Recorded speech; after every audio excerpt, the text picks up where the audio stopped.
¿Qué será? Esa cosita. Listo, buenas noches a todas y a todos. Buenas noches, Juliana, Gabo, Frank, Quiroz, eh, a Gustavo y a Blaya. Pues nada, como prometía esa publicidad que generó Gustavo, tan tropical y tan jovial. La idea es, entre comillas, debatir sobre arte. Entonces vamos a ver qué logramos hacer a partir de eso. Pues no sé si Olaya quisiera empezar, ya que está nuevo en este espacio, si se siente como para empezar, o prefiere que empiece Gustavo. No, sí, más bien que empiece Gustavo, sí. Bueno, Hola, ya había planteado pues la pregunta sobre el artista, ¿cierto? A mí esa pregunta me parece harto difícil, ¿cierto? Y más como había estructurado mi gesto de texto. Entonces les voy a empezar como leyendo lo que yo creo que es el arte y de ahí espero que deduzcan lo que es un artista, ¿cierto? O lo que yo creo que es un artista. Yo a veces tampoco lo tengo como muy claro, pero como decía ahorita, para mí es indispensable el proceso y en eso como que concordamos los tres y es bueno como partir de un barco en común para que después nos tiremos de ese hijo de puta. Mi concepción de arte está ligado a la transformación y lo más cercano a transformación que conozco es la poesía. En la poesía es menos fácil mentir. También tiene que ver con un tipo de comunión en la que el artista por medio de la obra se conoce y permite que los otros se conozcan. Por ejemplo, el hombre de Cromañón tenía una relación con los instrumentos de caza que le servían para obtener sus medios para la vida, en este caso la comida. El hombre de las cavernas pintaba a los animales en las paredes con sangres o tintas rudimentarios, pero no para representar el acto del cual carecía. En verdad, él estaba viviendo lo que quería por medio del dibujo, de esos tintes raros. Se estaba transformando en lo que iba a obtener, en un terreno por fuera de lo real. Lo estaba logrando de alguna forma extraña, digámosla que metafísica, pero no me quiero meter del todo con eso. En concordancia, lo que tiene que ver con la escultura, este hombre primitivo se centró en tener huesitos que le servían de símbolos icónicos en la cacería o de armas impregnadas de deseo y las tallaba para posteriormente entrar a la batalla contra el animal o contra otra tribu, ¿cierto? Bajo esta lógica, el cuadro, el poema debe ser una extensión del artista, que sirva para la caza, o en este caso para enfrentarse a las otras tribus. Pero este cuadro y poema también debe suscitar en el otro un proceso de cambio, de transformación y significados. Esto me lleva como a resumirlo con una frase, ¿cierto? Para mí es muy difícil desprender el artista de la poesía, ¿cierto? Para mí la poesía como que le da sentido a todas las artes, ¿cierto? Y la poesía dicha de Octavio Paz. En este trabajo, en esta conversación, me voy a centrar mucho en Octavio Paz y creo que va a ser como mi estandarte en dos textos, uno que habla sobre Lévi-Strauss y otro que habla sobre la poesía, y en los dos habla de la poesía, pues claro. Entonces, mi tutor de poesía en un tiempo, que era Gabriel Jaime Franco, un poeta de acá de Medellín, decía que para uno hacer un poema y pues convertirse en un artista o en un poeta, el poema tenía que definir el siglo, si no, pues eran huevonadas. Pero bueno, eso ya es como algo muy elevado y quería como traerlo acá.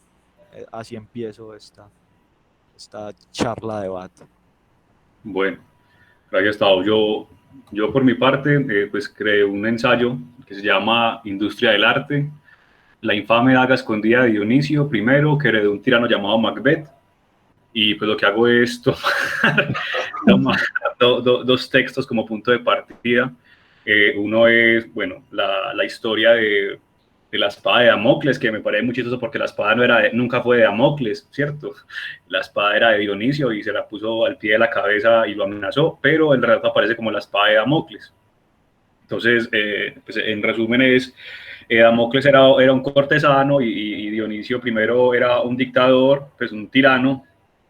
En ese tiempo no estaba la figura de dictador, era un tirano, y le dice que, pues, que él quiere saber que ser rey, ¿no? Que tiene envidia de todos los lujos, de todos los placeres que tiene él como rey, que tiene Dionisio, y Dionisio le dice, pues bueno, hágale, sea rey un día, huevón, y entonces va y le pone, ya Damocles va y se arma la fiesta, la parranda, comida, todo, o sea, mujeres, hombres, todos, ¿no?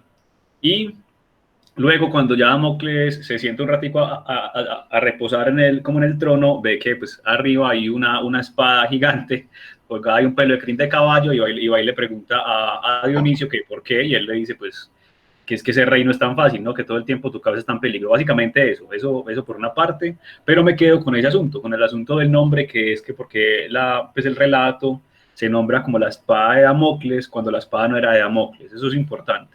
Y el segundo relato es obviamente el que está en el título también, Macbeth, y Macbeth viene para mí a representar un poquito lo que sucede con la industria del arte, en tanto que es una figura grotesca y salvaje, que a pesar de haberse dado un poco cuenta de sus salvajadas y sus errores, pues ya no es capaz de dar vuelta atrás, ¿no? Porque ya tanto el ir atrás como el avanzar en medio de esa laguna de sangre, pues es igual de problemático.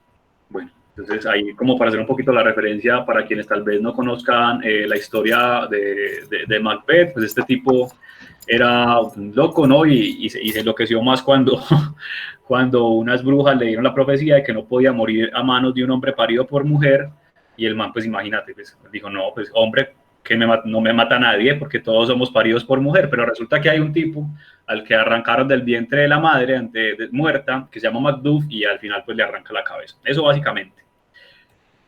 Listo. Y eso quería porque me parece importante tener como cuál es como el lenguaje narrativo que va a tener a lo largo de este encuentro, pero para responder es justamente lo primero que empiezo a hacer es a la pregunta de Olaya y un poco lo que comentaba Gustavo sobre pues, la figura del artista.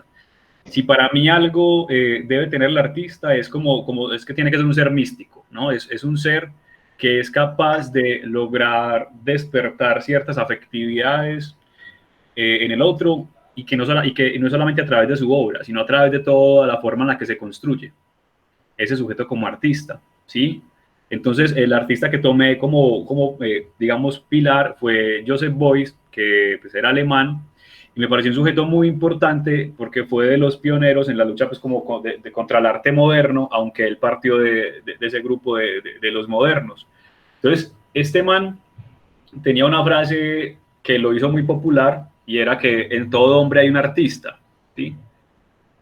Y él fue el que empezó a marcar un poco esa tendencia, pues muy distante de lo que pasó, por ejemplo, con Tristan Tzara, con Man Ray, bueno, con todo el movimiento de Dada, con todo el movimiento futurista. El man empezó a hacerlo de manera más independiente. Entonces, él tuvo una primera etapa de escultura que me parece muy, muy brutal. Me parece muy, muy brutal lo que le hacía con esa escultura, ¿cierto? Luego tiene una etapa en la que él empieza a partir de una obra que se llama Barrac Duro de, y esa obra es como para mí el punto de partida de lo que es un artista, porque él pasó de ser un artista normal de estudio, tener su taller y ser muy dedicado a los implementos, a las herramientas normales, y un día hace esta obra, la pone en una galería, y la obra consiste en que él lleva todo su taller como una instalación, que es una cosa grandísima, y luego se mete él en esa, es un poquito de instalación con performance, y se pone ahí, y entonces cuando uno ve la obra, sin que él diga nada, uno ya sabe lo que está diciendo. Sí, imagínense ustedes esta escena. Está el taller grandísimo, ¿no? Con todos los implementos. Hay un montón de estanterías que ocupan media pared, hay un montón de pinceles, martillos, mesas dispuestas en un espacio grandísimo, y hay un sujeto pequeñito en medio de todo eso. Si logran hacerse esa escena, por ejemplo, Olaya o Gustavo o cualquier persona que esté ahí, ¿cuál piensa que es el mensaje de esa obra, aún sin verla? Pero si está el artista en medio de toda esa cosa tan grande, de todo ese taller tan grande, ¿qué creen que quiere decir? Pues que el artista es un lacayo de su obra, ¿no? O algo así. ¿Qué más? Por ejemplo, Laya, que se imagina como el mensaje de esa obra. Sí, yo me imaginé que era también algo parecido, como que él es producto de su propia obra. Ajá, y algo así, pero por ejemplo, a mí lo que me suscitó era, pues, el artista es una parte más, es un instrumento más, ¿sí? Se debe a su obra, es un lacayo, es una parte más. Entonces, para mí, esa es la esencia y que la tomo, pues, de la obra de Joseph Beuys, de lo que creo que es un artista. El artista es un sujeto que tiene una capacidad casi que mística de generar un montón de ideas en torno a lo que hace, a lo que dice, a lo que es, ¿cierto? Que luego eso se conjuga en su obra, pero que además se reconoce como simplemente un instrumento más. Y esto yo en Joseph Beuys lo veo muy bien porque aunque fue un artista exitoso, él empezó a hacer crítica a su propia obra, a hacer crítica al propio arte moderno, ¿cierto? Y se desprendió totalmente de eso, aunque eso le valiera en algún momento, pues perder como adeptos, ¿no? Y perder popularidad y perder plata. Cuando él empieza a hacer esta crítica, él a lo que se vuelca es a convertirse como en algo que me parece muy brutal del arte postmoderno, y es que se convierte como que todo proyecto artístico es un proyecto también social y político.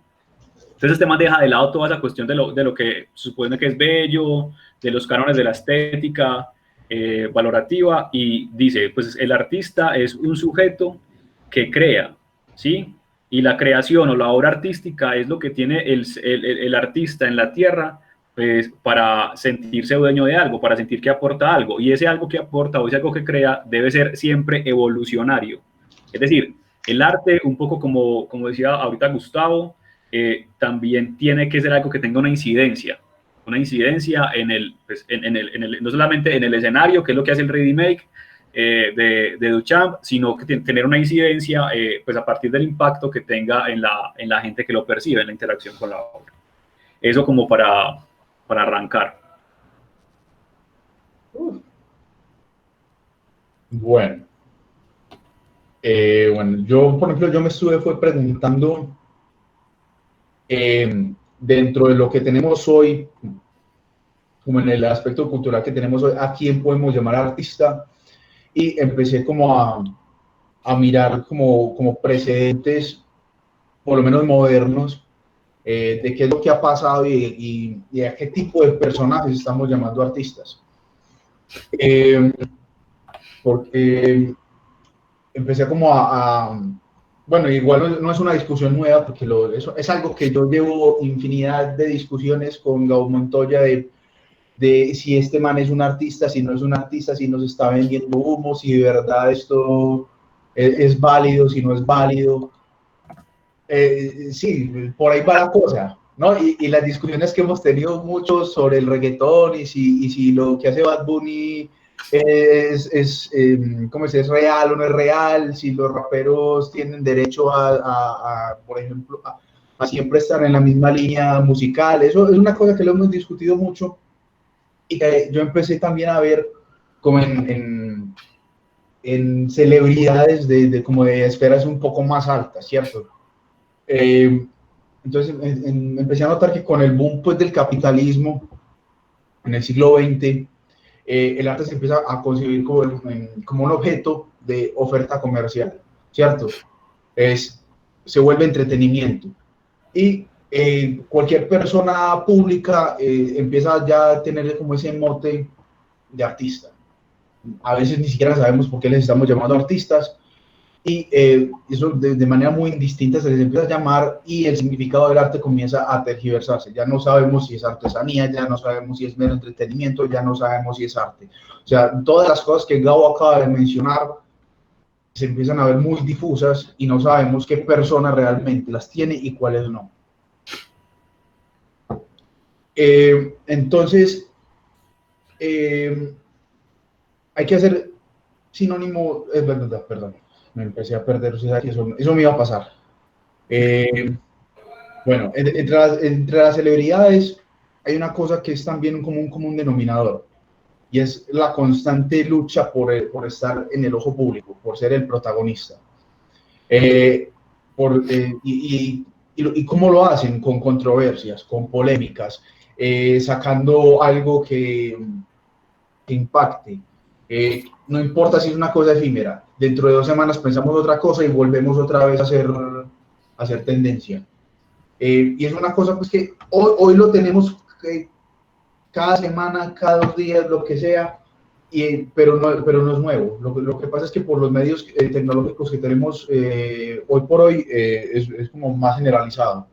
Pero desde el siglo XX ya estábamos viendo personajes como Salvador Dalí o el mismo Andy Warhol, que crearon a partir de ellos unos personajes súper excéntricos que no eran ellos, es una máscara que ellos mostraban para publicitarse.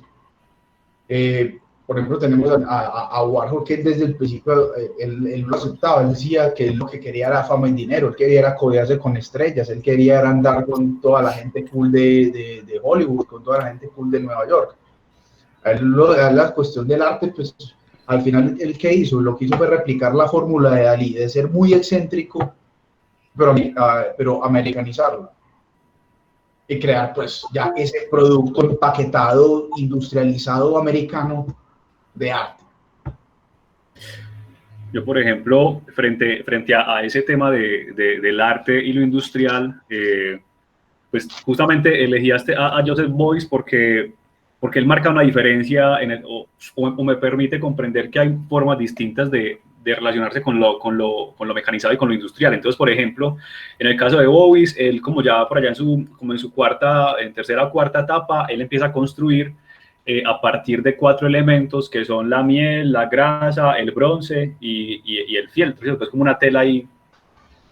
Entonces, él dentro de cada ciclo, dentro de cada parte del proceso tiene como una máquina. Entonces se crea la máquina de bastones, se crea la carroza de fieltro, se crea la máquina de miel, ¿cierto? Y eso me parece muy brutal porque es una relación con la industria en la que él reafirma que los instrumentos son una parte más de lo que tiene el artista a la mano, ¿cierto? Y que de hecho pues vuelve y reafirma lo del barra Agdulu de como el artista como un instrumento más. Ajá, exacto. Lo que dice Juliana Tamayo es que esos instrumentos tenían mucho que ver con la historia de vida y a eso voy. Entonces, por ejemplo, Beuys no es como, digamos, los artistas que vemos ahorita, que ahorita ya entraremos en ellos, tipo Tracy Emin, tipo Yoko Ono, que explican sus obras y cuando les preguntan, aunque dicen el arte no tiene que responderle a nadie y el arte no es para justificarla, hacen unas explicaciones, pues, que parecen una cátedra. Entonces es contradictorio, ¿no? Este tipo de Joseph Beuys tenía una característica especial y era que él tenía toda una narrativa en su experiencia vital y podía que fuera una construcción, pero la asumía muy bien en torno a estos 4 elementos. Y luego en su obra no las explicaba. La gente sabía que si Beuys hacía algo con manteca de cerdo, ya sabía que quería expresar porque Beuys tenía un discurso que lo caracterizaba como persona. Él no tenía que llegar a expresar su escultura de manteca, ¿cierto? Ni sus bastones de bronce. Eso me parece muy importante. Ahora, frente a estos personajes como Warhol y como Salvador Dalí, yo incluso, pues partiendo yo a lo que llegué es que para hacer arte, para mí, al menos si me paro en el lugar de lo valorativo, tiene que tener 2 cosas, pero que pueden entenderse como 2 o como 3. Una es lo que hemos hablado, de que tiene que tener un proceso, o sea, debe evidenciarse un proceso. Eso para mí es fundamental. ¿Cierto? Tiene que haber una construcción y ese proceso implica la inversión de cualquier tipo de material. Y yo cuento como material incluso el tiempo de la persona que se dedica a la obra. Eso me parece fundamental. ¿Cierto? Y lo otro es que tenga una capacidad de generar especulación. ¿Sí? O sea, especulación es como que yo vea esta obra y nadie tenga que explicármela para que yo interprete algo. Así no sea lo que el artista quiso decir, ¿no? Pero que yo logre expresar algo. Hay una autora, creo que es estadounidense, que se llama Eve Sedgwick, que tiene un texto que se llama Tocando el Sentimiento. Y ella habla un poco del tema del arte, y es que cuando nos acercamos a una obra de arte en la que el autor está presente y está explicando, siempre lo miremos con sospecha, ¿cierto? Sí. Siempre miremos bajo la sospecha de que lo que él está haciendo es vendiéndonos un producto mercantil y no una experiencia estética, que ya más adelante hablaremos un poco, que para mí es como lo más importante, al final, diferenciar un poquito del arte de la experiencia estética. Entonces, para cerrar como esta intervención, porque sigo rescatando, por ejemplo, cosas como la de Warhol, porque aunque no es una obra que pues para mí no es la gran maravilla, al menos encuentro una consistencia justamente en eso que mencionaba Olaya, en toda la construcción de un personaje, y un personaje que tenía una fascinación por todo lo pop, por todo lo comercial, y pues el hecho de que vos saques 100 veces la misma imagen es una consistencia conceptual, aunque la obra en sí no sea valiosa e interesante, para mí representa un valor. Y por ejemplo, en el caso de Dalí, yo digo, listo, uno ya llega a un punto en el que no sabe qué era del man, qué no era, pero yo me planteo como al menos una de estas dos preguntas. Si por lo menos una obra de esas fue de él, pues valió la pena, ¿cierto? Y sin ninguna, porque eso ya es como el caso pues extremo de lo conspiranoico, pero digamos que ninguna, sino, fue de él, pero por lo menos en torno a ese personaje se hizo una obra, ¿cierto? Y hicieron esculturas, imágenes y pinturas, pues con un valor conceptual interesante. Entonces ya ahí como que hay algo que le merece. Pero entonces a mí la pregunta final que me queda después de todo esto, por ejemplo con el tema de las firmas, que es lo que hacía Dalí, que es lo que hacía Warhol, que fue lo que hizo también Joseph Beuys en un momento, aunque lo hizo de manera de crítica, o como hacía este man de Piero Manzoni, porque si en algún momento tienen algo que digamos que vive en el blanco, porque todo lo que hacen tiene que seguir siendo considerado arte. Y eso para mí me parece un punto importante, porque solo se da como en el tema del arte plástico, es decir, si Dalí firma una servilleta es una obra de arte, pero si por ejemplo Mario Vargas Llosa firma una servilleta no es una obra literaria, ¿no? O si por ejemplo pues Luis Ospina hubiera firmado un DVD, o pues la cajita de un DVD no la hubiera convertido en una obra del cine, porque en cambio los artistas plásticos tienen como esa virtud de lo que tocan lo convierten en arte. Yo creo que ahí es donde hay un gran problema, porque lo que hablamos al principio antes de empezar a grabar, o sea, me cuestiona mucho llegar a decir qué es arte y qué no, pero cuando me encuentro con este tipo de cosas, cuando me encuentro con una Yoko Ono que pone en una pared "This is art" y ya la pared se convierte en una pieza de museo, ¿cierto? Cuando me encuentro con una historia de Piero Manzoni que pone la huella digital en un huevo y ya es una obra de arte, porque todavía las latas de mierda tiene mérito, porque dígame usted empacar 100 latas de mierda que pesen lo mismo, eso es un trabajo tremendo. Entonces, quería como un poco tocar ese tema para ir definiendo, al menos en un primer instante, yo que quisiera yo tratar de defender como que es arte, ¿cierto? Y creo que hay como llamar un poquito ahora hacia el debate. Yo defiendo como arte eso, lo que evidencia un proceso y lo que tiene una capacidad especulativa de manera autónoma, que nadie tiene que explicarlo, sino que yo veo esa vaina y pienso algo que vale la pena. Y importante, por ejemplo, usted puede decir, claro, el banano de Catalán usted piensa cosas, el vaso con agua o el bollo de mierda de Wilfredo Prieto dicen algo, pero esas ideas son evolucionarias, esas ideas tienen alguna incidencia, o es volver simplemente a ideas básicas, pues la idea del vaso medio lleno, medio vacío, ¿qué trascendencia tiene? Eso ya está requemado, ¿cierto? Entonces, bueno, quisiera como dejar eso ahí para llamar un poco al debate. Voy a leer los comentarios de Juliana. No le interesaba explicar su expo. En Warhol la reproducción en serie era parte de su objetivo, llegar a las masas, de ahí el nombre de arte pop, exacto. Tendríamos que pensar la escritura también como dibujo. Sí. Pues sí. Claro. Pues, finalmente son signos. Pero no sé si pueda llegarse a pensarse igual que el dibujo en cuanto a una pintura o en cuanto a un... O sea, no. Sí, yo creo que sí, porque... Ya. Listo, dale.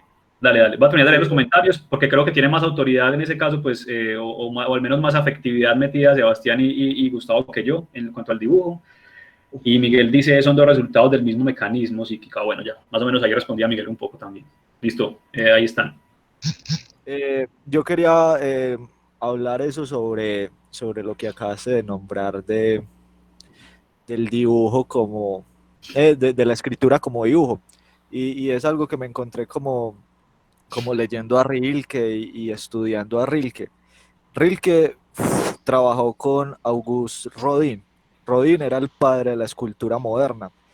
Y el marica como que no consideraba a Rilke, pues decía que era un escritor y entonces le servía algo ahí para escribir sobre sus obras y bueno.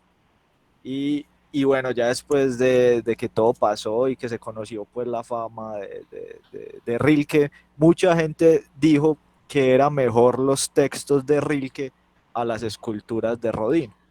Entonces como que me parece muy importante ese asunto de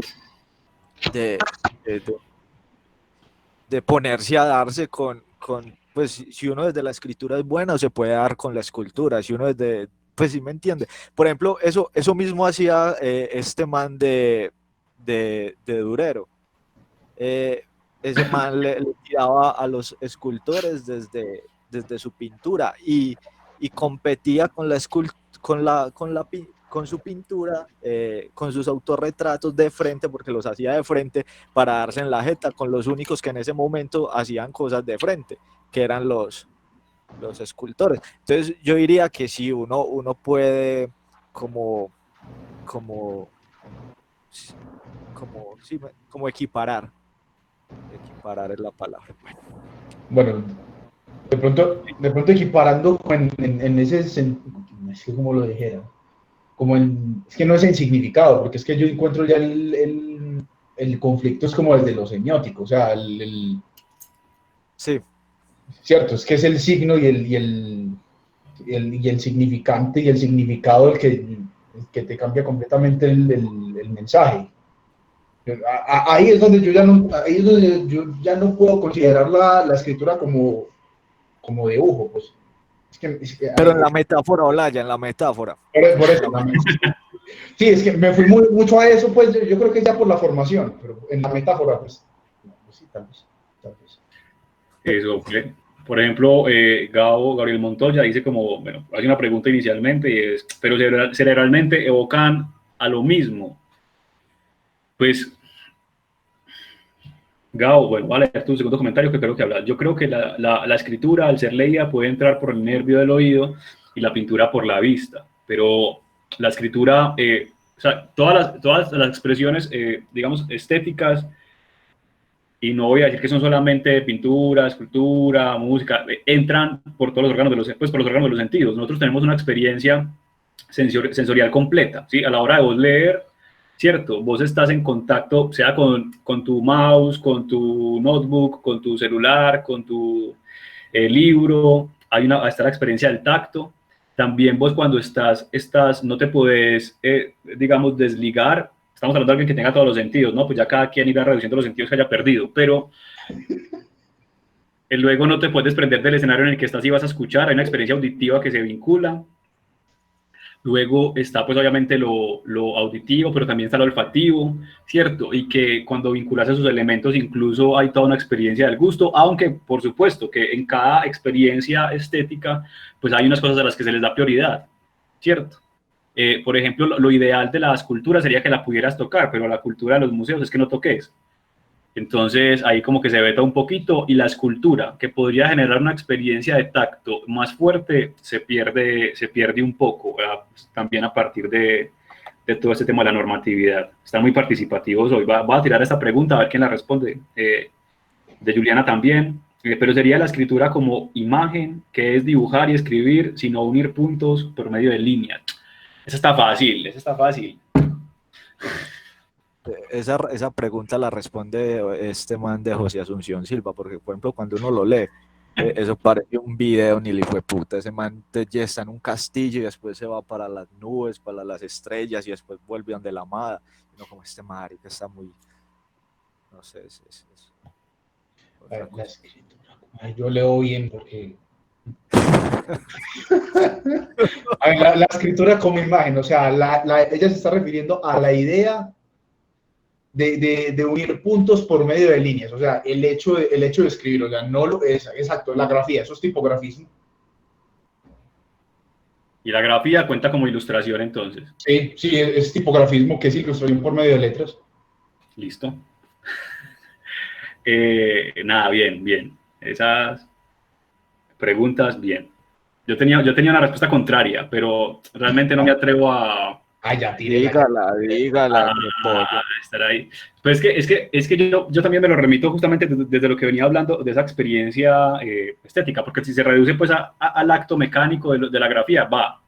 Pero, por ejemplo, yo creo que los mecanismos que operan en el sujeto a la hora de escribir una línea o a la hora de hacer un trazo para una ilustración es distinto.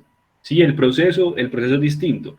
Entonces yo creo que aquí nos paramos frente a una opción que es interesante para mirar todo el tema del arte y es, vamos a fijarnos en lo mecánico, ¿cierto? Y en lo netamente tangible, es decir, vamos a hablar de un arte positivista o vamos a permitirnos pues un arte que también sea un arte desde lo afectivo y desde lo racional, pero no racional como concreto, sino racional desde lo especulativo, que permita diferenciar una línea de una pierna o de una, qué sé yo, incluso un bodegón, a la línea para empezar la letra en un escrito, ¿cierto? Porque esa es yo creo que la postura que uno puede tomar a cabo, o se vuelve muy positivista para mirar el arte, o se permite como estas cosas, pues, como mencionaba Arta Gustavo, un poco metafísicas.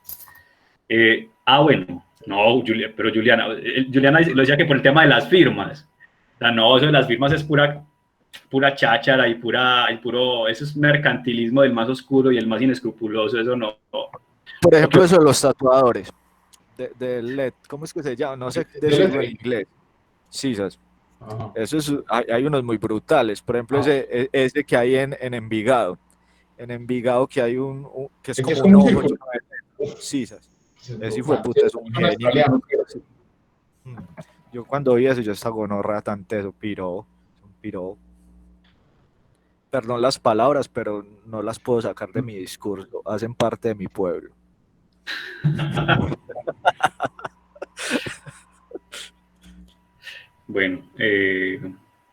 Bueno, no sé si tienen algo por decir, o pues yo tengo como, quisiera, antes de, lo pregunto porque voy a leer como algo, y creo que es un poquito como medio extenso, pero es importante. Entonces, si alguien quiere intervenir y salvar antes de que yo me meta en ese texto, si no. No, dele, que igual yo creo que eventualmente vamos a desembocar en lo de la experiencia estética, entonces tírelo. Ya que fue.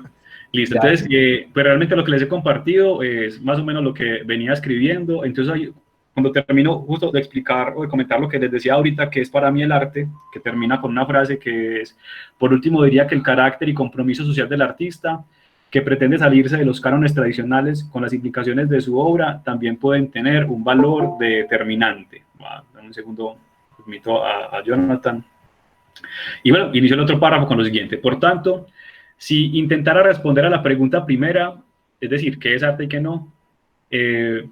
Diría que es aquello, perdón, vuelvo a empezar. Por tanto, si intentara responder a la pregunta primera, diría que no es arte aquello que no tenga un proceso, donde se evidencie una inversión de energía o de recursos, los que sean, la capacidad de generar especulación de forma autónoma, ni la incidencia del artista y sus obras en el medio. Y si se me preguntase en qué obras no veo eso, no logro captarlo prácticamente en ninguna de Wilfredo Prieto, además de mucho ruido y pocas nueces. Por ejemplo, Wilfredo Prieto es un cubano y que tiene obras como las que mencionaba del vasito lleno medio vacío, una bola de papel arrugado, ¿qué más tiene así obras destacables? Un fósforo apagado en una sala, pero hay una que se llama Mucho ruido y pocas nueces, que sí me parece muy brutal, creo que es lo único que ha hecho que vale la pena este tipo, y es un camión gigante afuera del museo, afuera de la galería, conecta todo el mecanismo como una manguera de bomberos a la sala, y al final pone como un filtrico y sale una sola gotica que cae sobre una planta. Eso visualmente me parece interesante, porque lo demás pues no evidencia ningún proceso. Es decir, por ejemplo, cuando uno lo escucha hablando de estrella muerta, que es un fósforo quemado, el man dice una argumentación brutal, pero pues qué va, eso es pura carreta, o sea, ¿cuál proceso va a tener un fósforo quemado, cierto? Por más que carreta que le invente, no. Ahora, esta obra de mucho ruido y pocas nueces, sí. Entonces continúo. En ninguna de Yoko Ono, yo con Yoko Ono no he podido, y en casi ninguna de Mauricio Catelán, por lo menos no conjugadas. Es decir, yo en estos artistas puedo ver en algún momento esta capacidad especulativa o el proceso, pero rara vez los he podido encontrar conjugados, ¿sí? Y para mí, para que sea arte, tiene que estar un poquito conjugado el asunto. Y bien, puede ser que sí tengan algunas piezas que valgan por sí mismas, pero ¿por qué? Un poquito lo que preguntaba ahorita, todo lo que hace ya se considera arte. Y aquí ya termino pues el párrafo con una retahíla de preguntas, y es, si Yoko Ono no hubiese sido esposa de Lennon, ¿habría llegado tan lejos? Si Basquiat no se hubiese acercado a Andy Warhol y a su ejército de galeristas, ¿hubiera escalado como lo hizo? Si la cosa se trataba de talentos que atacaran las estéticas hegemónicas impuestas por el arte moderno y asumieron una posición sociopolítica alterna, ¿por qué no tomaron lugares importantes artistas como Remedios Varo, Leonora Carrington, mientras que sí lo hizo Mark Senks, que era el esposo de Leonora, Louise Bourgeois, que era una escultora tremenda, desde todos estos artistas como de lo tétrico, como de lo oscuro, Baldomero Reséndi, Cubín, ¿cierto? Uy. Yo me pregunto todo esto y porque estos artistas que menciono justamente estuvieron en el mismo periodo en que fue todo este boom del arte moderno y posmoderno. Entonces, ¿cuál es el asunto de lo contestatario, cierto? Porque hoy en día los artistas como Wilfredo Prieto, como Tracy Emin, que es otro personaje muy interesante para criticar y para rajar de ella, se pegan para defender sus obras desde, por ejemplo, movimientos como el Fluxus, movimientos como el futurismo, movimientos como el Dada, cuando, por ejemplo, pues justamente lo que buscaba el Dada era no ser arte, es decir, quitarle al arte el privilegio de ser la representación del espíritu humano, ¿cierto? El Dada era, si usted, un artista dadaísta debería estar, bajo sus propios términos, jodiéndole la vida a las galerías, jodiéndole la vida a los artistas que están en las galerías, no queriendo ser como ellos. Entonces a mí me surge como ese cuestionamiento, porque esos artistas que no cumplen como con, bueno, entre comillas, artistas que no cumplen ni con la capacidad de ser sujetos místicos, porque no hay nadie menos interesante, por ejemplo, que Wilfredo Prieto o que Eugenio Empudia, porque estos personajes que no están atacando la industria a la hora de que atacan sus obras con las críticas, se remiten a los recursos que atacan a la industria del arte y a la industria de las galerías. Entonces, este párrafo lo termino con lo siguiente. Hay una daga oculta que punza el corazón de la bestia, y quienes levantaron las últimas de sus cabezas se paran en el reguero de sangre que han causado. Y como el oscuro Macbeth, saben que de retirarse serán derrumbados sus atómicos palacios y que las expresiones neonatas que pugnan por hacerse un lugar encima de la garganta obligarán a una distribución de las piezas de la corona. Pero esa arma oculta, que de un tirano ha pasado a otro, se mantiene allí con el pretexto mitológico de la extinción, pendiendo todavía del mismo hilo de crin de caballo, haciendo creer que el último camino posible para ser parte del coloso es pasar por sus dientes y su esófago. La fiesta de este Damocles parece no haber terminado, y parece que ha aprendido a jugar en el filo enorme que amenaza con venirse abajo. Entonces aquí lo que trato de decir un poco con esta parte final del párrafo es que estoy convencidísimo que el único interés que hay en esta gente, que ya dice no rendirle culto al público, que ya dice no rendirle culto a la obra, es rendirle culto al mercado, es rendirle culto a las galerías y aceptar eso que yo nombro como los dientes de la bestia, eso que yo nombro como el esófago de la bestia, es toda esa industria del arte, y usted aceptar, no como lo hicieron, por ejemplo, Tristan Tzara, no como lo hizo Man Ray, no como lo hizo Bobis, que incluso su obra y su prestigio se caigan en defensa del crecimiento del arte, sino que cuando usted logró vender su porquería por varios miles de dólares o varios miles de euros, pues acepta ser masticado y ser convertido en basura para permanecer ahí. Yo por ahí he visto que Miguel quería aportar algo. ¿Lo va a hacer o continuamos? ¿Tiene el micrófono apagado? Ah, no. ¿Prende el micro? Por favor, evitemos las mímicas. Frank es mera figura. Ah, no, pero no es el micro, creo que no se escucha, no sé por qué. Habla Miguel. Nada, del internet del muchacho. Miguel, gracias por tu opinión. Realmente sabemos que es muy importante. Y lo apreciamos bastante. No me digas qué pasará con Miguel. No sé, hombre. No, bueno, Miguel, trata de cuadrar el sonido y ahí cuando puedas. Si algo luego retomamos. Sí, Sas. Bueno, yo con respecto a lo de la industria, con lo que acabas de mencionar, Gabo, caí en cuenta de como un precedente bastante grande que es Jackson Pollock. O sea, No. él mantiene o sea, la obra de ese man es súper empalagosa, y cuando viste dos obras ya las viste todas, ¿cierto? Sí. Pero, ¿qué pasa? ¿Qué pasa con Pollock? ¿Y por qué es tan turbio todo lo que pasa con Pollock? Probablemente el man no iba a llegar de una forma tan, no iba a ser tan grande de una forma orgánica. El man estuvo el día correcto, en el lugar correcto, y lo empezó primero a financiar Peggy Guggenheim, no más, y después de eso lo terminó financiando, Nelson Rockefeller, que luego más tarde sería presidente de Estados Unidos. El man venía de ser,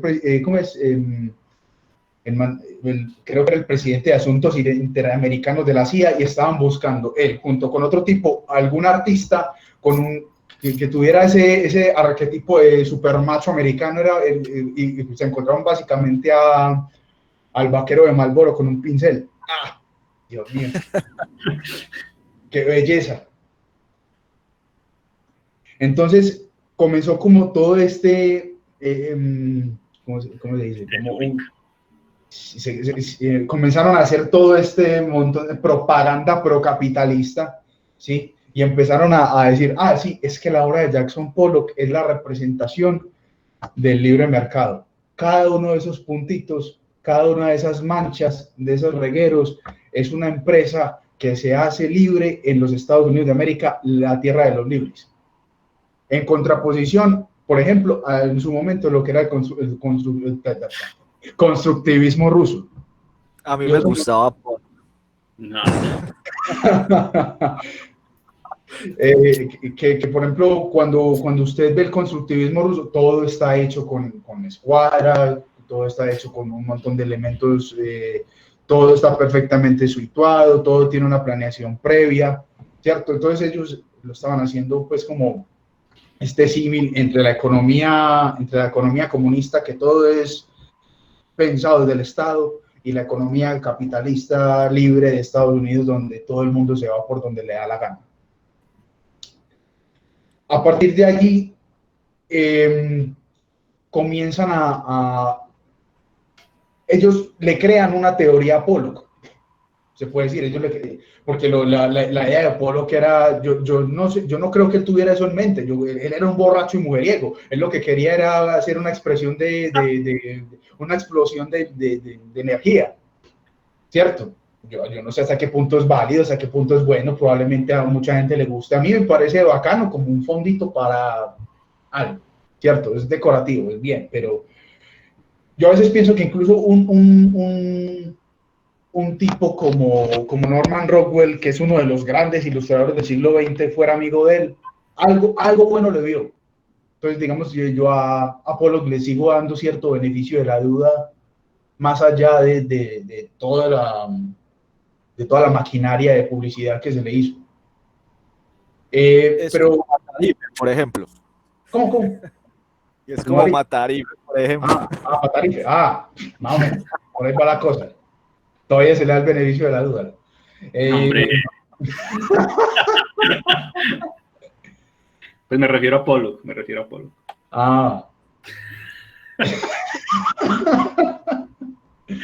Bueno, la cosa continúa, es que el hecho de que se le hiciera una teoría a Pollock para sustentarlo ante la crítica y así poder expandirlo todavía más, creó un fenómeno en el mundo del arte, que ahora todos los nuevos artistas modernos tenían que empezar a teorizar sobre sus obras.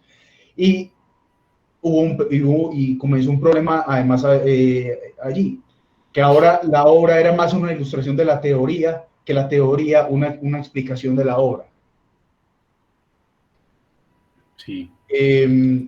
Y a partir de ahí esto se metió en la academia además, y la misma academia comenzó a formar artistas para complacer esa crítica, y esa crítica para complacer a las galerías.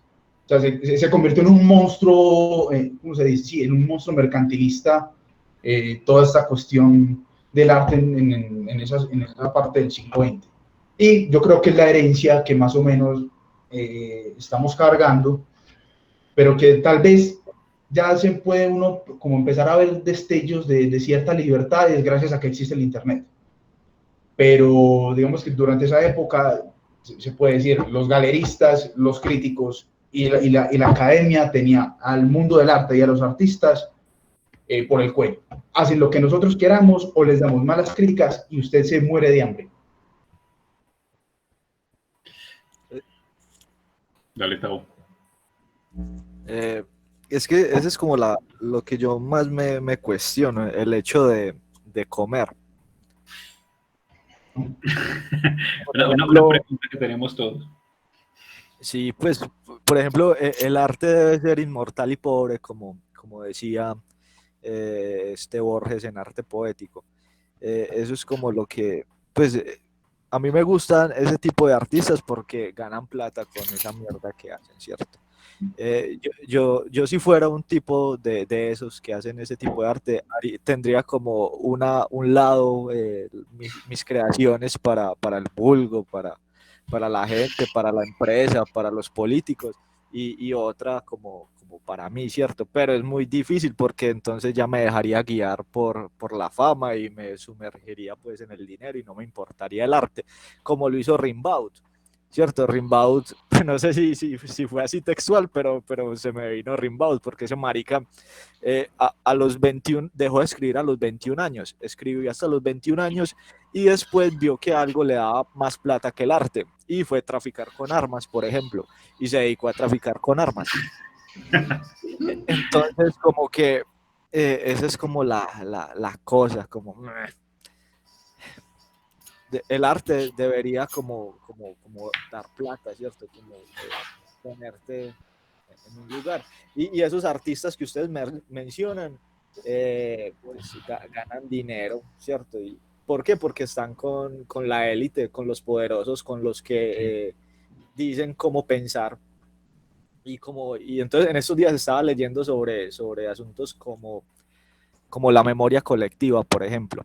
Y en la memoria colectiva el asunto del arte juega como un asunto puntual o determinante, como todas esas esculturas, todas esas pinturas, todos esos tratados, poemas, escritos, literatura, que hace mención a un sujeto particular, a cómo se comporta un sujeto particular. Entonces yo creería y esa memoria colectiva está como dominada por gente que tiene como la herramienta, ¿cierto? Con gente que tiene como el dinero para decir qué se dice y qué no se dice, qué se publica y qué no se publica. Entonces yo aquí vendría como que el artista, ese artista que ustedes están hablando, que Olaya, que Gao y Olaya critican tanto y yo también, es un títere de los poderosos o de los políticos, ¿cierto? Entonces quería como plantear otro tipo de artista, aquí como haciendo corte y pegue y collage. A mí me gusta el collage, me parece que es una buena técnica. Entonces les quería plantear lo que Octavio Paz manifestaba con el acto creativo. Él dice que el acto creativo o el artista pasa por un estrecho vínculo entre poema, lector, arte, poesía y transformación. Entonces abro comillas y cito. De nuevo, poeta y lector son momentos de una misma operación.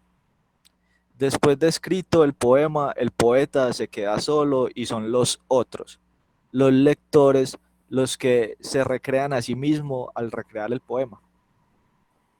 Ahora el poema se abre ante el lector. Al penetrar en estas galerías transparentes, para mí eso es el alma, se desprende de sí mismo y se interna en otro mismo, hasta entonces desconocido.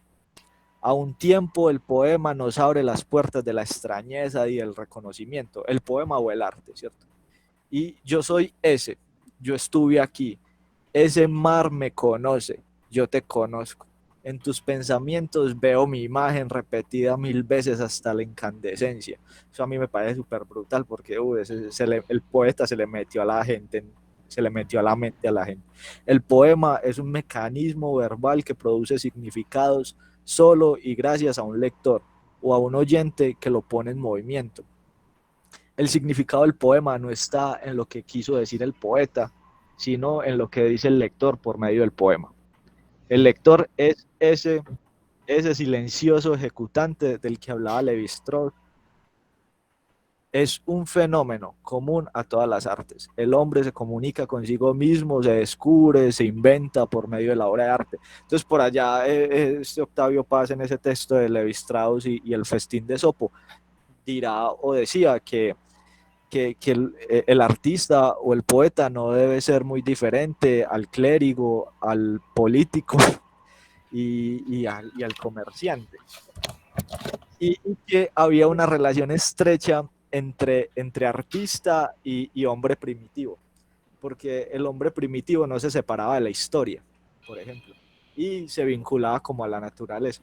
Entonces me parece como importante para plantear una visión de artista, pero esa visión de artista tiende a lo que decía Borges en el arte poético.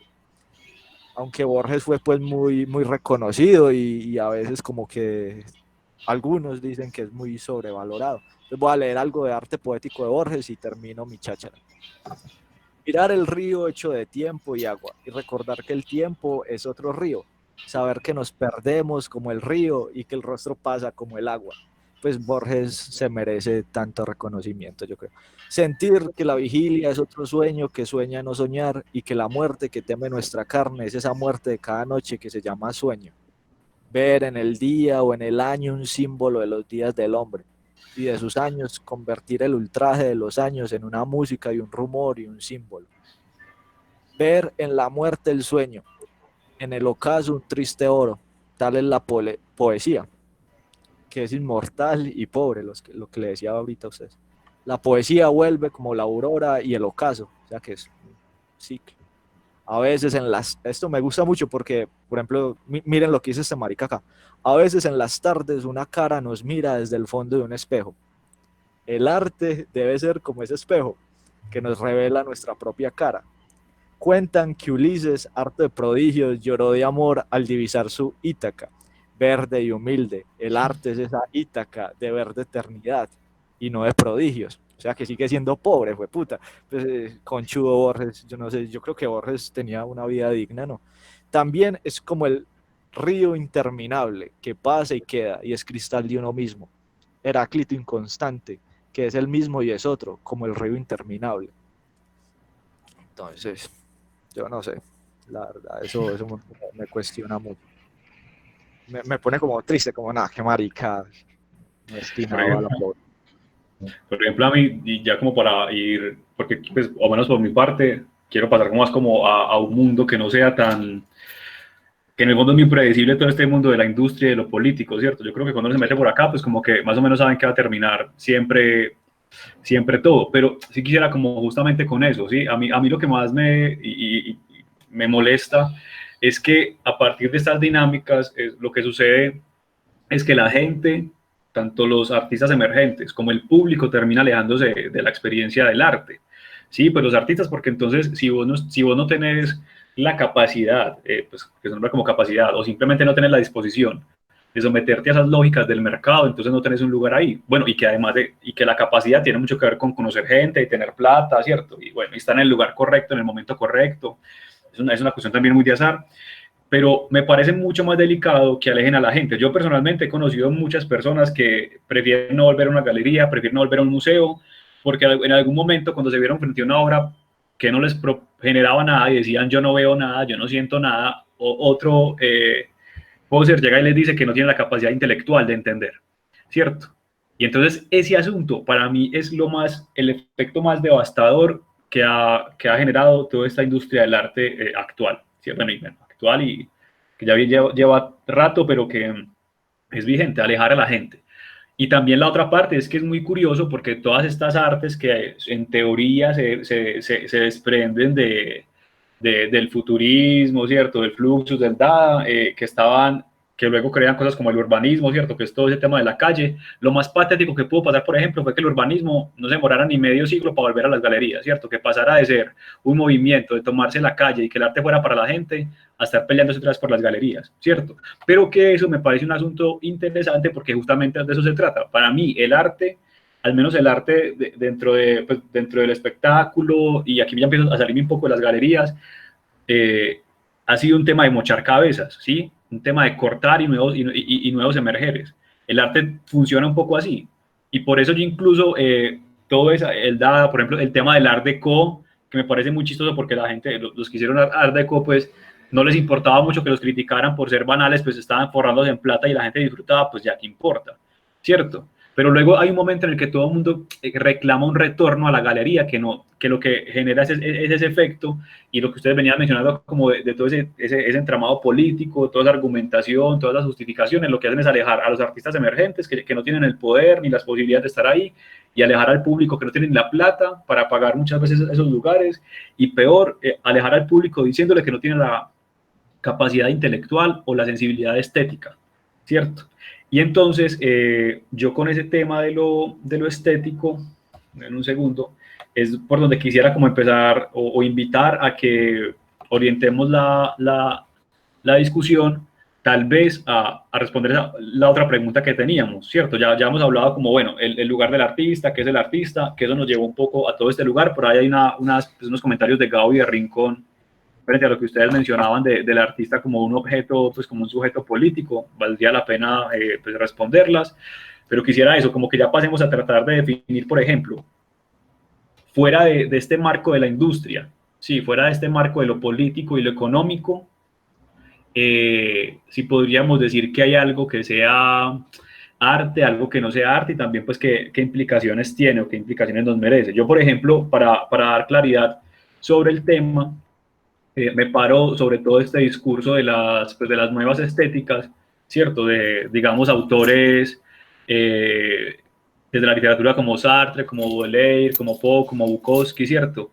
Y también y que eso me parece muy importante, desde el pensamiento filosófico, por ejemplo, de Alfred Nordway, que el man habla un poco del sujeto más allá de lo político, justamente, o pensadores vigentes como Enrique Dussel que retoma la estética de la liberación o la estética de lo feo, Walter Benjamin, bueno, la que mencioné hace un rato, que es Katia Mandoki, que es gente que nos dice que hay toda una experiencia estética. Por ejemplo, me parece muy brutal que en ese texto de Estética de la Liberación, Enrique Dussel dice lo siguiente, y es que la estética es una experiencia, es como un llamado que nos lleva a movernos y que no tiene que ser arte. Y eso me parece importante porque algo que yo he venido hablando en varios espacios de estos conversatorios es que porque toda expresión estética tiene que ser considerada como arte, y si no, ¿no? ¿Qué tal si, pues sencillamente, lo que se hizo, por ejemplo, con esos movimientos postmodernos, que fue sobre todo una acción sociopolítica, pues se mantiene así y no trata de recuperar o reivindicar ningún lugar bajo el nombre de arte, porque es que ellos no querían ser arte, ellos querían simplemente expresarse, querían denunciar. Entonces, ¿por qué si, por ejemplo, yo quiero hacer una denuncia al concepto de las estéticas valorativas, de las estéticas que solo se rigen por lo, entre comillas, bello, ¿por qué me sumo a las mismas lógicas en las que eso está amparado? ¿Por qué no quedarme por fuera? ¿Cierto? Es un poco como lo que a mí me ha venido calando, y también un poco por lo que quise proponer como este espacio en torno al arte.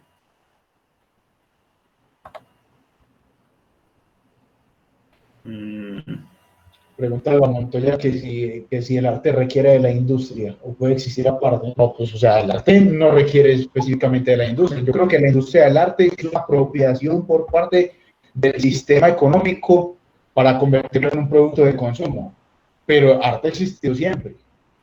¿Ha tenido métodos de financiación distintos? Sí, antes era el mecenazgo. Hoy por hoy es simplemente mercadeo, pero no requiere específicamente de la industria. Frank pregunta por la música. Yo, por ejemplo, ese tema de la música, por ejemplo, antes de empezar a grabar, Ola ya comentaba que él extrapolaba un poco los escenarios. Para mí fue muy difícil porque, curiosamente, me di cuenta de que el más cruel y tirano de todos los medios del arte es el arte plástico. Es decir, lo que hablamos al principio de que un artista pueda firmar una chaqueta y convertirla en una obra de arte, eso no pasa en la música. Digamos que, claro, hay artistas que son de la industria y que los impulsan y que alguien los pone ahí, los posiciona y los vuelve refamosos.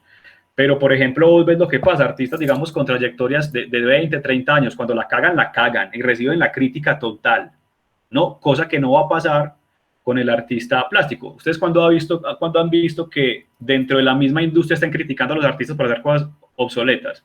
No, lo que hacen es promoverlas y posicionarlas. Cuando, por ejemplo, todas las obras de Gabriel García Márquez, todas las obras de Vargas Llosa, no todas son tan brutales, y por eso no todas son tan famosas, y por eso todas no generaron tanta plata. En cambio, en esta vaina, entre más ridículo, entre más absurdo sea, más plata genera, ¿sí?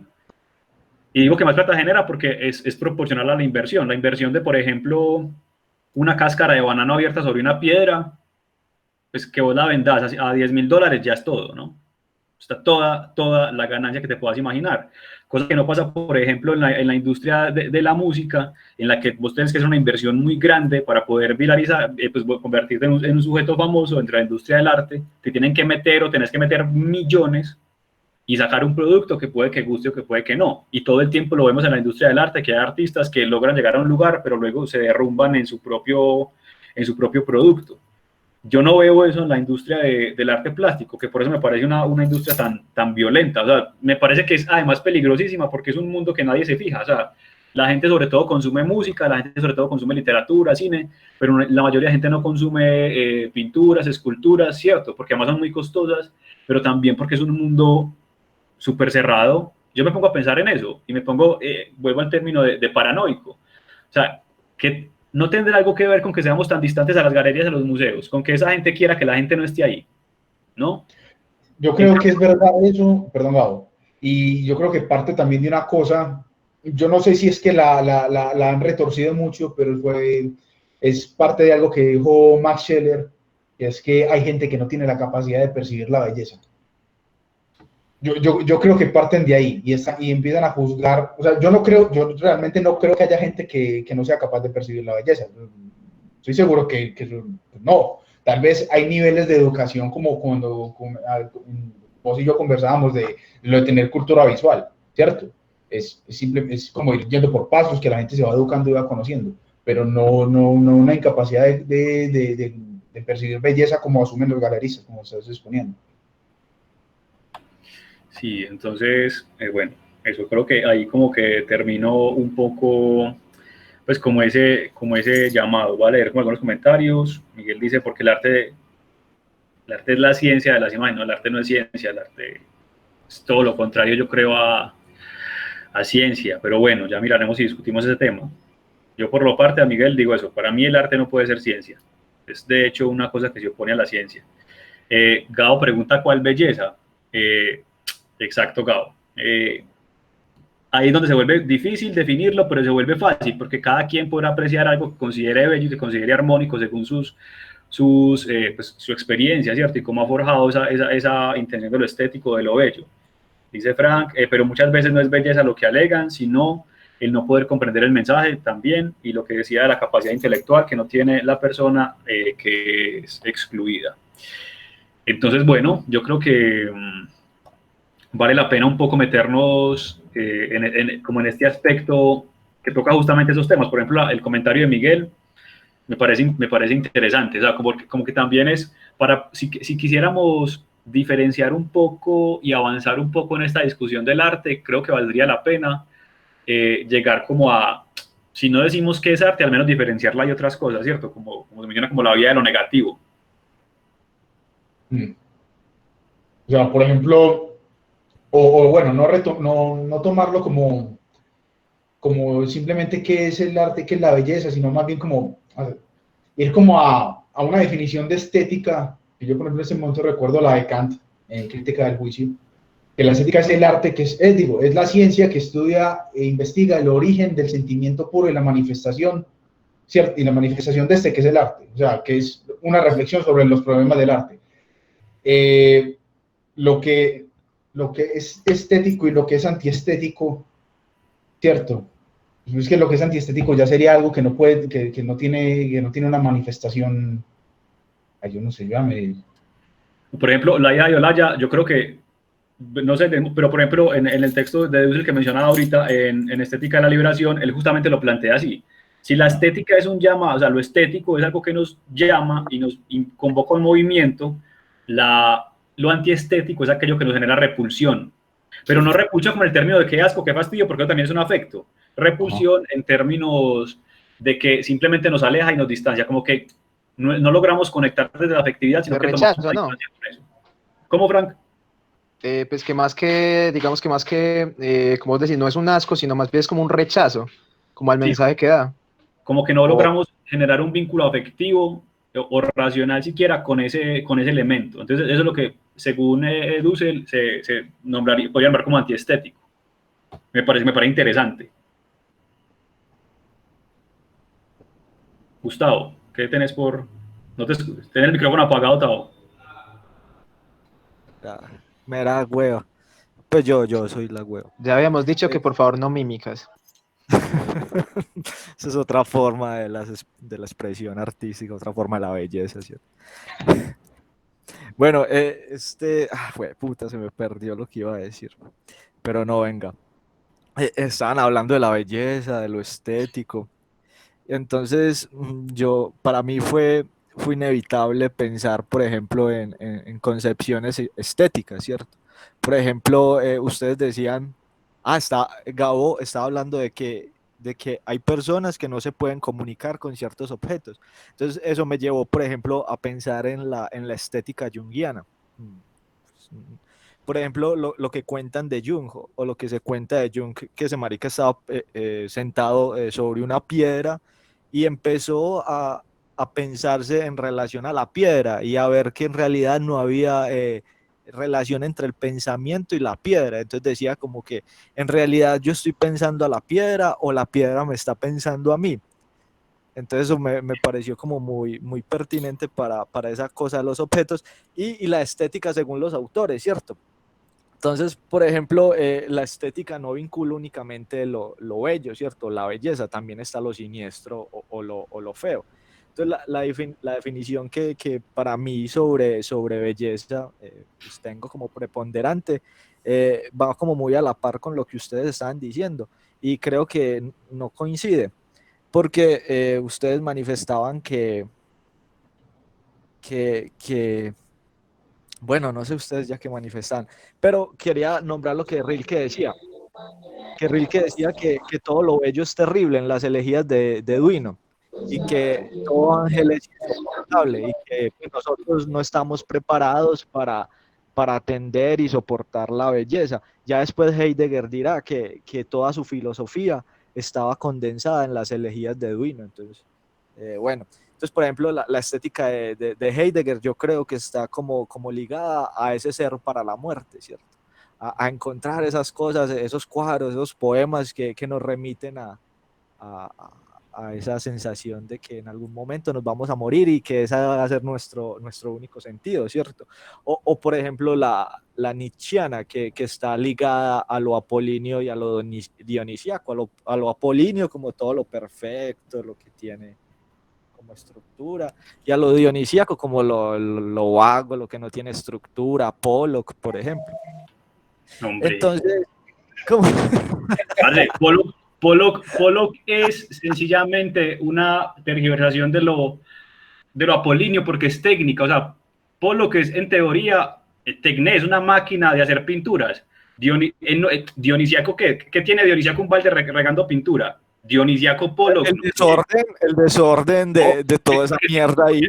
Dionisiaco sería, por ejemplo, lo que se hizo en un primer momento, que es como todo esa expresión y como tirar y listo, descarga, que haya una sublimación, pero usted poner un baldecito a regar pintura, no me joda, eso es puro. En Pollock hay Dionisio. Puro apolinismo underground, huevón, eso no tiene nada de Dionisio. No. No. Maldita sea. Ahora sí. Listo. Vean, respecto a lo que están diciendo, vea, yo veo que vos estás haciendo mucho énfasis en la técnica de producción artística. Obviamente, la técnica es el arte está relacionado desde sus principios con la técnica. El arte es la relación con la imagen primero que todo, porque cuando estamos hablando de arte, estamos hablando principalmente de materialidad. Y cuando materialidad hay un énfasis hacia las imágenes. Bueno, lo que yo estaba diciendo, lo que yo trato de decir es, el arte siempre tiene una técnica. Realmente lo que demuestra un ámbito apolíneo o dionisiaco es la experiencia que tiene pues el espectador con la obra.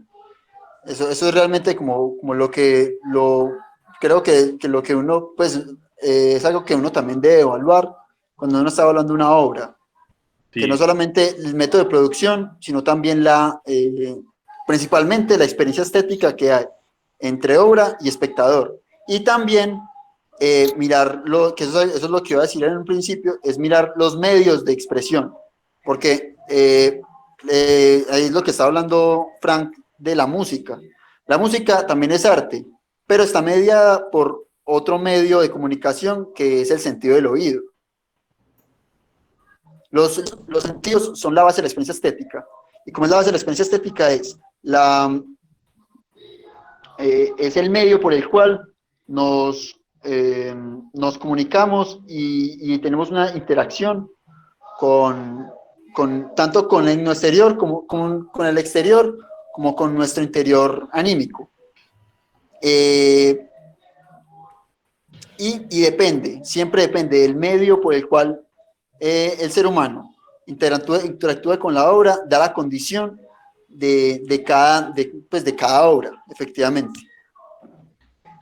Por ejemplo, con lo que dice Miguel, y volviendo al tema del comentario de Pollock como dionisiaco, todavía más, si desde la experiencia que tiene uno como espectador, es una experiencia totalmente apolínea porque hay que justificarla desde la razón, ¿cierto? Y que en cuanto a lo que justamente de donde viene todo esto de las artes apolíneas y dionisiacas, es como decía Miguel, desde lo que genera en el sujeto que observa, ¿cierto? Entonces, lo dionisiaco despierta como lo que son los bajos instintos, ¿no? Del vientre hacia abajo. En cambio, lo apolíneo habría de despertar pues todo lo que está con las facultades superiores, es decir, la razón. Cuando usted se encuentra, ¿qué generan las obras de Pollock? Más allá, no diciendo que sean buenas o malas, porque ya digamos que yo creo que eso hay que dejarlo un poco de lado, que sí son un poquito basura, pero más allá de que sean basura, ¿qué pueden generar en uno? Pues sobre todo empiezan a generar debate y raciocinio, ¿o no? Pues a mí las obras de Pollock no me generan ninguna sensación como desde el afecto, o sea, empiezo como a pensar y a tratar yo mismo de justificarme y encontrar un concepto. Eso creo que tiene un valor netamente apolíneo, que no significa, es el valor que tiene, no digo que sea bueno o que sea malo, creo que es lo que suscita.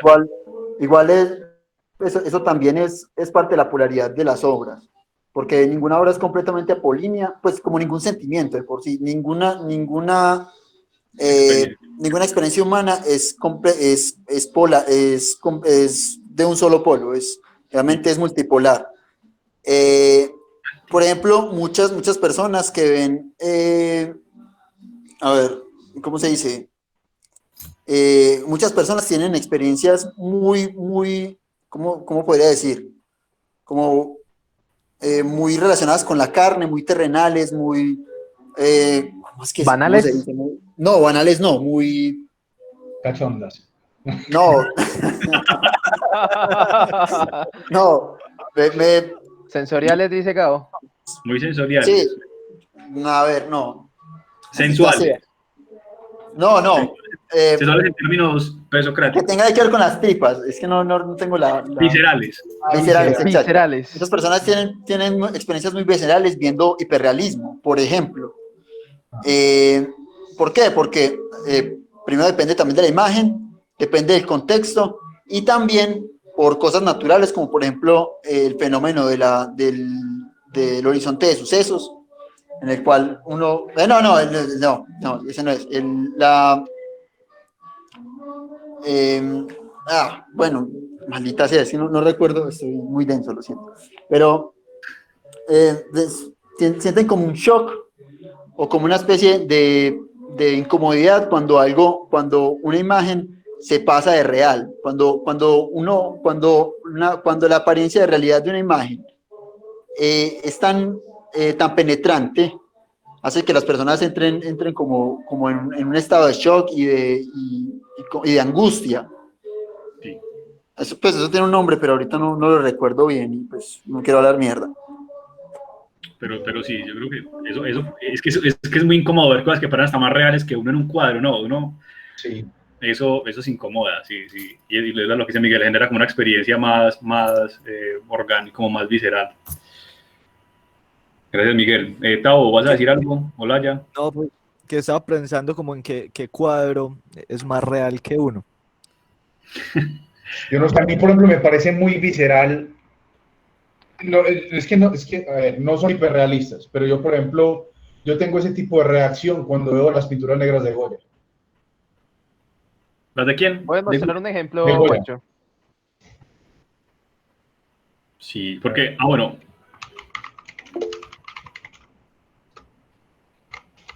Gabo dice, yo creo que es porque nos recuerda que somos manipulables, el hiperrealismo. Por ejemplo, Deborah Arango decía que para el realismo los fotógrafos. Entonces como que ahí como que... Sí, o sea, es que el hiperrealismo es más bien como Eso sí, baja, es una sacada de polla, es para ver quién lo tiene más grande, eso es simplemente un despliegue de habilidad. O sea, Puros machos ahí. sí, eso es un despliegue de habilidad y no más. Claro, porque a mí me parece que le resta mucho, ¿cómo se dice? Como no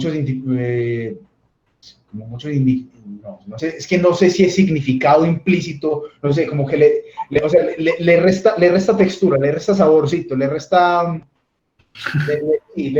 sea, en vez de hacer el arte profundo, lo haces como simple, pero como muy grande, digámoslo. O sea, claro, haciendo como una analogía, como una especie de laguna, en vez de hacerlo profundo, lo haces como muy grande, pero pues muy poco profundo, digamos. algo así, exacto. Pues no se puede, exacto, le resta lo implícito, sí. Es como demasiado explícito y no da pues como pie a ningún tipo de reflexión. Ajá. Aunque el tema de la reflexión, yo no sé, por ejemplo, con lo que Miguel mencionaba de las sensaciones que genera, por ejemplo, sobre todo cuando es ese hiperrealismo que combina, digamos, qué sé yo, el cuerpo humano con texturas, ¿no? Que entonces es cuando dibujan, por ejemplo, a la gente cubierta de miel, a la gente con arena, a la gente en el agua. A mí ese tipo de cosas y las sensaciones que me generan, creo que también han llegado a generarme ciertas reflexiones. Incluso creo que, bueno, ya entraríamos un poquito en el marco de lo que íbamos hablando antes, que es como el escudo protector ante las críticas, y es que ya, pues, el hecho que vos te cuestiones sobre la profundidad o superficialidad de lo que estás viendo, ya es un efecto, ¿cierto? Y que genera, por ejemplo, otros debates interesantes sobre, pues entonces, sí, ¿cuál es la diferencia entre esto y la fotografía? Y creo que es un poco lo que hacíamos cuando Juliana nos preguntaba al principio el tema por la escritura y el dibujo. Pues si vamos a pararnos desde lo positivista, entonces sí, entonces pues, mejor una fotografía que lo hace más rápido, más barato y hasta mejor. Pero entonces si reconocemos como todo el tema que hemos hablado un poco del proceso, si hemos hablado de que así como hay una pelea desde la política, ¿cierto? Así como hay una pelea desde esa destrucción de los cánones de belleza y estética tradicionales, ¿por qué no validar también una pelea por el virtuosismo? ¿Cierto? Porque eso es una pelea, como dice Olaya, la sacada de pollas es una pelea por el virtuosismo y demostrar, así como otros dicen yo soy más absurdo y más ridículo y hago cosas más pendejas, otros dicen pues yo soy más virtuoso y más teso y hago estas cosas que Claro. son más reales que vos. Pues hablando ya que estamos hablando de técnicas, eso es otro polo por el cual uno valora las obras, que es también no solamente por lo que acaba de decir de la forma en la que la obra interactúa tanto con el que la está viendo, como con su espacio, que eso también es otra cosa, sino también algo que caracteriza la potencia de una obra es las condiciones de su misma técnica. La técnica por la cual está hecha condiciona también muchas cosas, pues muchos medios de expresión, condiciona los medios de expresión. Por ejemplo, ustedes que estaban comparando fotografía con pintura, la pintura, por su carácter matérico, tiene unas características de expresión que la fotografía, por su carácter reproductible, no tiene. Y también afecta mucho, el proceso artístico, el proceso de creación. No. Entonces pues esa es como la diferencia que puede haber entre un hiperrealismo fotográfico a un hiperrealismo pictórico, por ejemplo, que son las condiciones de expresión de la obra. Y también es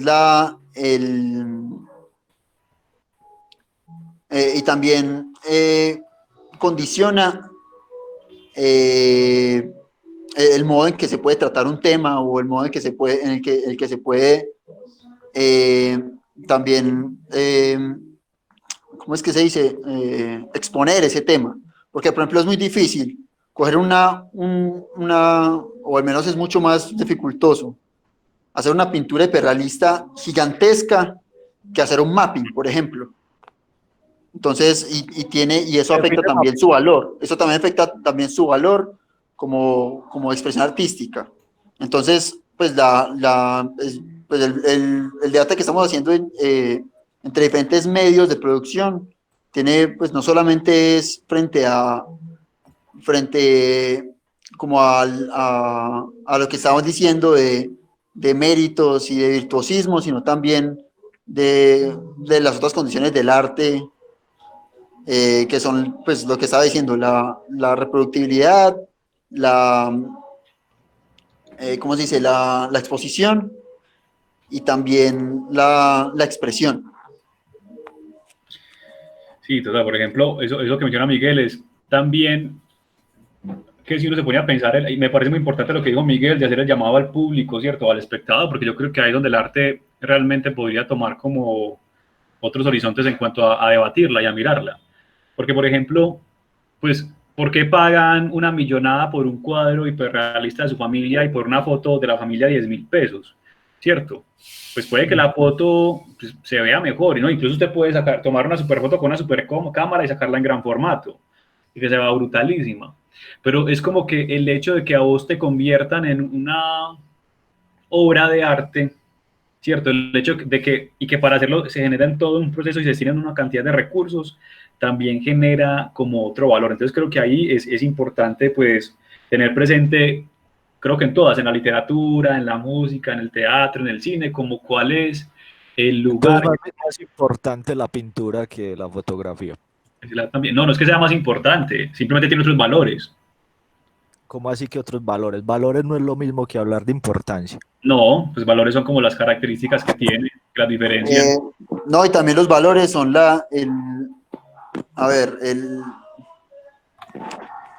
se tiene que ver los valores también como métodos de caracterización, como cuando uno dice valores de colores, que es lo Por que le ejemplo, diferencia de otras actividades artísticas. por ejemplo, Es algo que le da originalidad, y que le da condicionalidad también. por ejemplo, uno podría decir que, pues, que la fotografía sería superior si no pusiera los valores por acá. Es más rápida, es más precisa, ¿cierto? Está más al alcance de la gente. Entonces, pero entonces cuando uno habla de valores, es como eso, como dice Miguel, simplemente pues lo está diferenciando. Y yo creo que, por ejemplo, Sino que lo malinterpreté por ese ejemplo de las fotos y de la familia. me ha parecido interesante, por ejemplo, de este conversatorio, que el tema de la belleza ya ni siquiera entra sobre la discusión, ¿cierto? Por ejemplo, por ahí Gabo y Juliana mencionan la belleza. Aquí nadie está diciendo que haya una estética de la belleza, o aquí nadie dice que lo bello es esto o esto otro.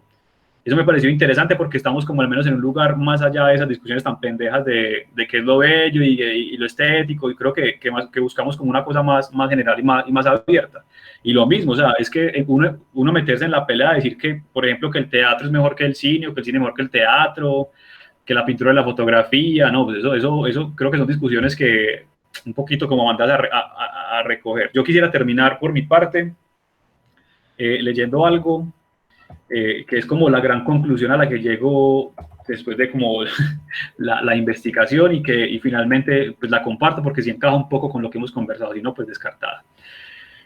Bueno, creo como en la parte de un párrafo, y es que no se preocupe nadie por si lo que hace es o no es arte, porque en todo caso para entrar a las galerías y verse de la mano con la gloria de la sensibilidad estética, el hacer arte, es decir, desarrollar artificios con proceso, inversión e implicación, no es desde hace mucho tiempo un factor crucial, y podría decirse incluso que es descartable.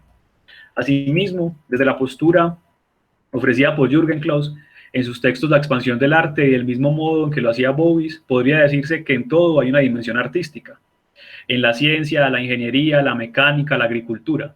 Entonces, todo aquello de las bananas de $12.000, las cacas con caviar, los balones desinflados, los zapatitos rotos, los sanitarios que no sirven para cagar, los libros que necesitan de un ensayo y manuales para ser leídos como si se tratase de textos jurídicos, las canciones que venden más por su posicionamiento en plataformas que por los elementos que la componen, y en fin, todo aquello que pudiera ser o no ser arte llega a donde llega porque sus autores se valen del arte de la publicidad, del arte del marketing, del arte de la persuasión o del arte del engaño.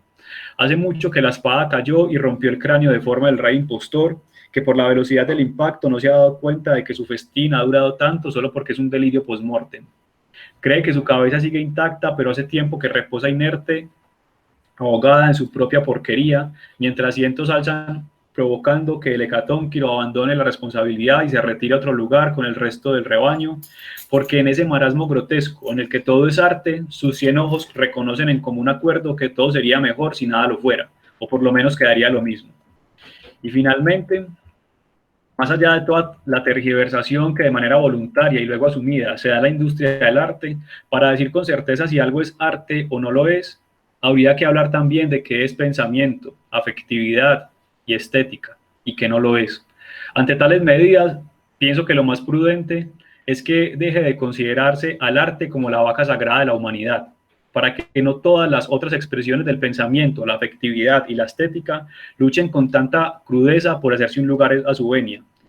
¿Es eso o definir unos parámetros radicales? Cosa que tampoco garantizaría un camino para aquellos que por alguna circunstancia terminaron parados en la plaza de los artistas. Con cualquiera de estas alternativas, siendo desde mi perspectiva mejor la primera, se lograría por lo menos purgar del escenario a todas esas versiones camufladas en otras disciplinas y oficios que se jactan de ser arte y que por su afinidad con el estilo de vida y las políticas de mercado se hacen un lugar con mayor facilidad que esas otras formas como la pintura, el teatro, la escritura, la danza, la escultura, la música y el cine. La vaca a la que adoran no es una vaca, no es una sustancia mística, es una aglomeración de fantasmas que habitan en un toro de bronce. Y pues terminó este ensayo con una imagen del toro de Wall Street de Arturo Di Modica. Y creo que eso es como un poco a lo que he querido llamar, ¿sí? Que me parece que si quisiéramos avanzar en la discusión del arte, tendríamos que bajar el arte del pedestal en el que está para que la gente no esté pugnando de manera tan violenta y tan cruda por decir que lo que hace eso no es arte, porque hay cosas que incluso, si dejan de pelear por ser arte, tienen un valor interesante, ¿cierto? Hay cosas como, por ejemplo, las obras de Tracy Emin, que en una galería son ridículas, absurdas e inoficiosas, pero que por ejemplo, hay una obra de ella que es en un campamento, monta un campamento en una galería y recibe mensajes de los amigos y las amigas. Eso porque tiene que ser una obra de arte y porque tiene que pelear por ser una obra de arte. Porque, por ejemplo, la experiencia de vos meterte en un campamento y recibir cartas de tus amigos y tus amigas y pegarlas como decoración de la casa de campamento, pues tendría un valor de la experiencia personal interesante, ¿verdad? Por ejemplo, el hecho de vos llevar la obra de Eugenio Ampudia, que son los mecanismos interesantes. Hay unos que son muy bellos, pero hay unos mecanismos muy interesantes, ¿cierto? Y como unos asuntos robóticos muy interesantes. ¿Por qué tienen que estar en una galería? ¿Por qué no están, por ejemplo, en ferias de tecnología? ¿Por qué no están, por ejemplo, pues en lugares donde simplemente se vende decoración? ¿Por qué no están en lugares donde vayamos a reflexionar sobre el tiempo? ¿Por qué tiene que estar en una galería? Para mí, el arte se ha convertido en una cosa que más que favorecer a la expresión humana, ha empezado a coartarla y ha empezado a limitarla.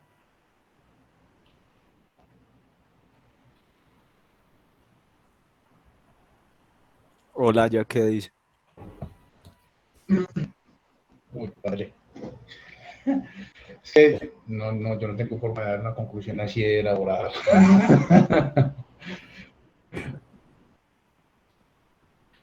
No, es cualquier cosa. Yo tengo un fragmento de un trabajo, pues, de un taller que tuve que hacer para la universidad y tiene que ver mucho con, pues, trata sobre la relación entre los hombres y la imagen. Y creo que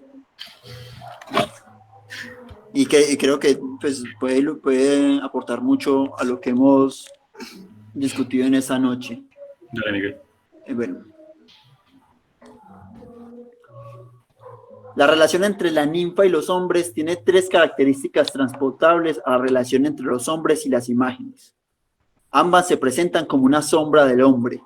Ambas adquieren un alma humana solo el momento en el que se relacionan sexualmente con el hombre, y ambas tienen una relación de deseo mutuo con aquellos de los cuales son imagen.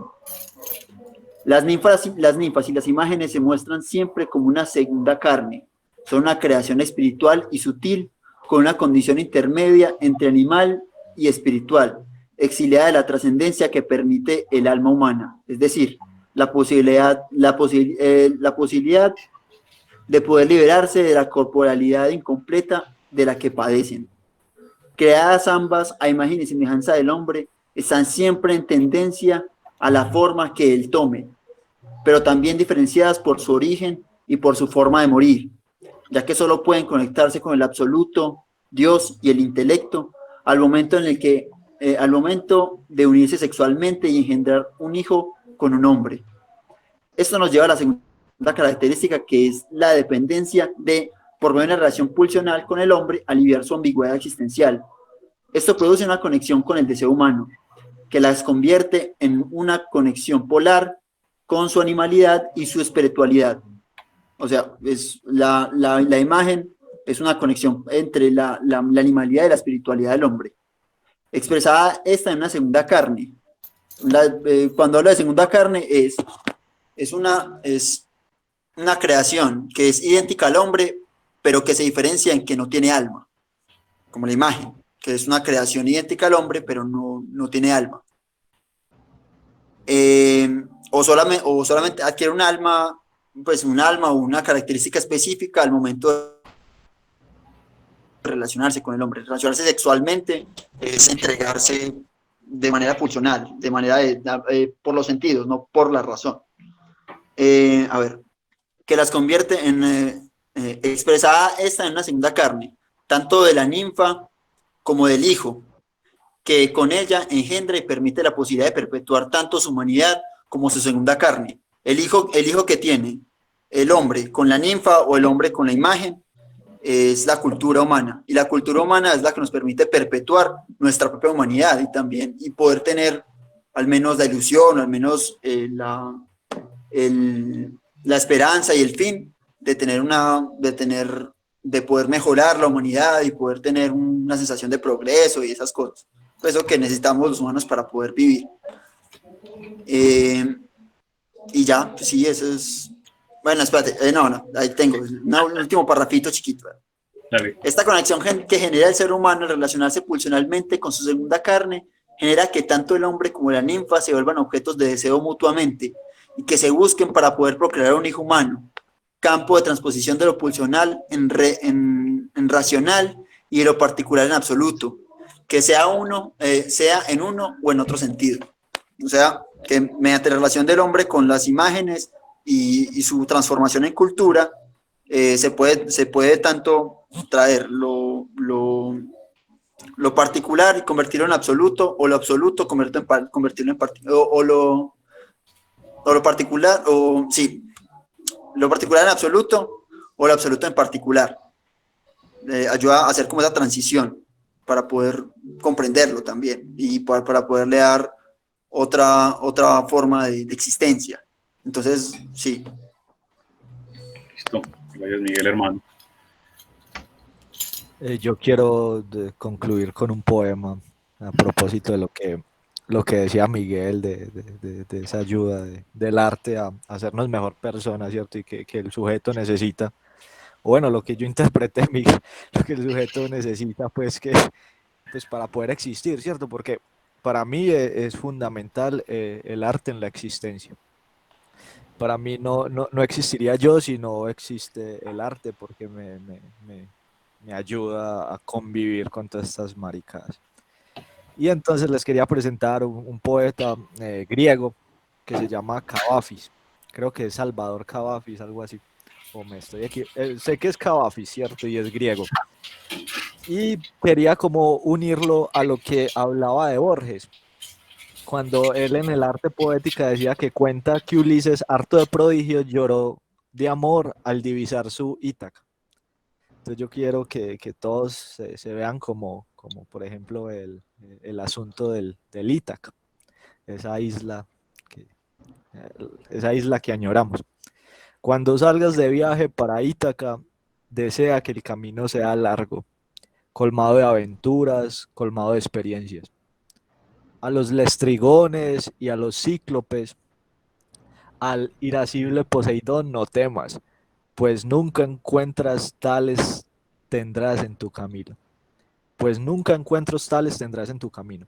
Si tu pensamiento se mantiene alto, si una exquisita emoción te toca el cuerpo y alma, a los lestrigones y a los cíclopes, al fiero Poseidón, no encontrarás, a no ser que los lleves ya en tu alma. a no ser que tu alma los ponga en pie ante ti. Desea que el camino sea largo, que sean muchas las mañanas estivales en que, y con qué alegre placer, entres en puertos que ves por vez primera.